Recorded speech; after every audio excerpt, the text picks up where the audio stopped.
Halo teman pemilih, selamat datang kembali di podcast KPU Kabupaten Mempawah, Ngandar. Ngobrol tentang demokrasi. Saya, Leonardo Silain yang akan menemani teman-teman pemilih. Kita akan ngobrol santai terkait kepemiluan dan demokrasi, khususnya di KPU Kabupaten Mempawah.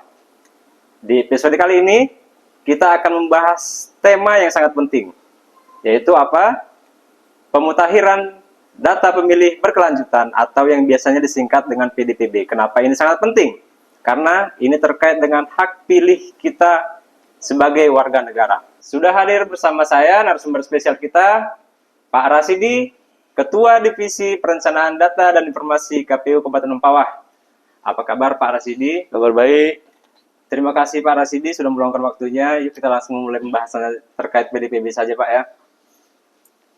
Pak, untuk membuka pembicaraan, mungkin bisa dijelaskan dulu nih ke teman pemilih, apa sebenarnya yang dimaksud terkait dengan pemutakhiran data pemilih berkelanjutan? Baik. Jadi pemutakhiran data pemilih berkelanjutan ini adalah amanah daripada undang-undang yang ada di dalam Undang-Undang 7 tentang kepemiluan yang mengatur tentang data pemilih, yang mana pasca kita melaksanakan pemilu dan selesai dengan semua tahapan, maka KPU masih ada tugas lanjutan Pak Leo. Salah satunya adalah pemutakhiran data berkelanjutan ini. Jadi tidak ada istilah pasca pemilu KPU ini tidak ada kerjaan, tapi ini adalah bentuk daripada kerja KPU walaupun tidak berada di dalam tahapan, dan ini merupakan yang selaras dengan program nasional. Jadi walaupun kita sedang tidak berada di tahun pemilihan atau tahap pemilihan, ini prosesnya tetap berlanjut Pak ya? Tetap. Jadi pasca pemilu kita tetap melakukan pemutakhiran data pemilih berkelanjutan ini dengan memutakhirkan data yang diberikan oleh Permintaan Dalam Negeri melalui KPU, yang itu diturunkan ke kita, kemudian itu kita mutakhirkan dalam setiap triwulan. Kalau di Kabupaten Mempawah sendiri Pak, bagaimana proses pelaksanaan pemutakhiran data pemilih berkelanjutan? Kalau proses pemutakhiran data pemilih berkelanjutan ini itu hampir sama ya, hampir sama semua yang dilakukan oleh semua KPU di seluruh Indonesia. Jadi prosesnya, mekanismenya, KPU itu mendapatkan data turunan yang diturunkan KPRI, yang itu merupakan data dari Dinas Capil ya. Data itu diturunkan oleh KPRI, kemudian data itu diturunkan per semester. Berarti kan dalam satu tahun itu ada 2 kali. Jadi Januari sampai Juni data itu diturunkan, dan data itu yang kita mutakhirkan. Kita mutakhirkan per triwulan. Jadi data yang diturunkan ke KPU Kabupaten Kota itu adalah mencakup elemen data TMS, data MS, pindah masuk, pindah keluar. Itu. Jadi tugas KPU lah untuk memutakhirkan itu. Baik Pak. Terkait pelaporannya Pak, apakah ini dilaporkan secara tertutup atau terbuka melalui media sosial Pak? Sebagaimana saya sampaikan di awal tadi, bahwa penyampaian pelaporan hasil dari pemutakhiran ini melalui rapat pleno terbuka. Jadi KPU Kabupaten Kota, khususnya di Mempawah, mengundang instansi terkait ya. Tentu dalam hal ini ada Bawaslu di dalamnya, untuk bersama-sama mengikuti rapat pleno penetapan hasil daripada pemutakhiran ini. Tentu di dalam rapat pleno terbuka ini kita juga menerima saran masukan yang disampaikan oleh pihak terkait. Itu tanggapan dan saran dari pihak terkait Pak ya. Ya. Kalau untuk masyarakat sendiri Pak, kira-kira apa partisipasinya dalam pelaksanaan PDPB ini Pak? Kalau masyarakat sendiri, KPU ini kan punya banyak media sosial ya. Kita punya Facebook, kita punya Instagram, dan yang lain-lain, dan kita juga punya kantor ini yang menjadi tempat sebagai masyarakat untuk menyampaikan terkait update data pemilih, data personal atau data keluarga mereka. Contoh, di salah satu keluarga yang mungkin ada satu anak yang usianya menginjak di 17 tahun. Sebagaimana diatur undang-undang kan bahwa anak yang setiap orang yang usianya menginjak 17 tahun, maka dia berhak mendapatkan hak untuk dipilih dan hak untuk memilih. Maka dengan ini kita meminta kepada masyarakat untuk peran aktif, datang lapor kepada kami. Kalau tidak di kantor KPU bisa melalui media-media yang sudah kita punya. Artinya teman pemilih bisa proaktif ya Pak ya? Bisa. Tanpa harus menunggu pemilu datang atau pilkada datang gitu Pak ya? Karena apa?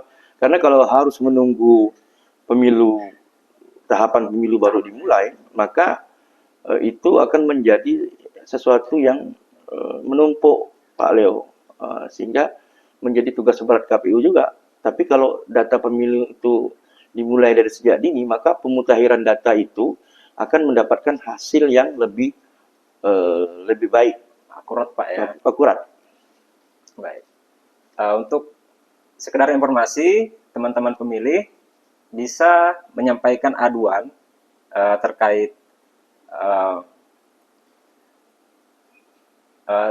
tanggapan masyarakat terkait data pemilih yang perlu diupdate itu melalui kanal media sosial resmi dari KPU Kabupaten Mempawah, baik dari Instagram, baik dari WhatsApp, yang nanti akan dilampirkan di video ini.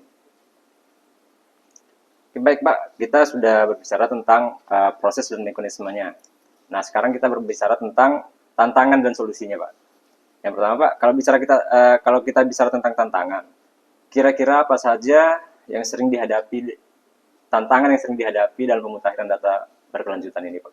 Nah, tantangannya ya, jadi kalau di KPU ini sebetulnya nggak ngerti namanya tantangan. Jadi kalau ada tantangan makin buat kita menjadi lebih semangat untuk ngerjakannya kan. Kan tetapi kan begini, di dalam kehidupan ini kan mungkin setiap orang mempunyai berbagai macam persepsi yang berbeda. Nah, di dalam khususnya data pemilih ini, dalam hal peran aktif masyarakat, nah ini yang menjadi salah satu masalah. Kadang-kadang masyarakat itu ada yang enggan untuk menyampaikan laporan kepada kita terkait anggota keluarga yang meninggal atau melakukan pindah masuk, pindah keluar. Sehingga pada waktu tahapan pemilu sudah dimulai, bahkan pada saat menjelang hari pemungutan suara, baru mereka baru mengurus. Oh ini kami mau pindah ke sini, ya ini kan repot. Nah tapi kalau itu dimulai dari sejak dini, nah, ini kita mengajak ya, kepada semua masyarakat pemilih, kepada pemilih yang ada di wilayah kerja Kabupaten Mempawah untuk berperan aktif di dalam melaporkan data diri, update data diri kepada kami di KPU agar pemilu yang akan kita hadapi di tahun 2029 nanti, data pemilihnya betul-betul data pemilih yang akurat. Tidak ada, kami mempunyai prinsip di pemilu berikutnya, kan kita ini kan perlu yang namanya plan yang lebih baik. Ya. Kami berharap dengan masyarakat yang lebih aktif, dengan masukan, tentu ya, masukan yang disampaikan masyarakat juga harus dengan data yang dilengkapi dengan data pendukung. Ya, kalau cuma by name atau hanya nama dan alamat, kita juga susah untuk melakukan pemutakhiran. Jadi kalau memang ingin bekerja sama bersama kami, tentu data yang disampaikan juga data-data yang mempunyai unsur yang lengkap. Karena harapan kita bersama, KPU bersama masyarakat menjelang pemilu di tahun 2029, data pemilih yang kita sampaikan itu adalah data pemilih yang berkualitas. Baik. Jadi tujuan dari PDPB ini sendiri Pak, atau pemutakhiran data pemilih berkelanjutan ini untuk mendapatkan data pemilih yang berkualitas. Berkualitas, betul. Supaya nanti tidak ada hal-hal yang dianggap merugikan masyarakat. Benar. Terkait hak dipilih dan hak memilih. Ya. Kalau begitu Pak, ini terakhir Pak, apa pesan Bapak untuk teman pemilih khususnya di Kabupaten Mempawah ini Pak, terkait PDPB yang kita lakukan ini? Ternyata Pak, ini udah triwulan ketiga Pak ya? Ya, menjelang triwulan keempat. Menjelang triwulan keempat. Kami di KPU ini hanya bisa berharap dan mengajak bersama-sama semua pemilih yang ada di Kabupaten Mempawah. Mari kita bersama-sama mendukung daripada pemutahiran data pemilih berkelanjutan ini agar kita semua sebagai warga negara yang baik betul-betul dapat memberikan kontribusi yang positif bagi pemilu yang berkualitas di tahun 2029. Itu. Terima kasih banyak Pak Rasidi atas waktunya Sama-sama. dan penjelasannya yang sangat bermanfaat.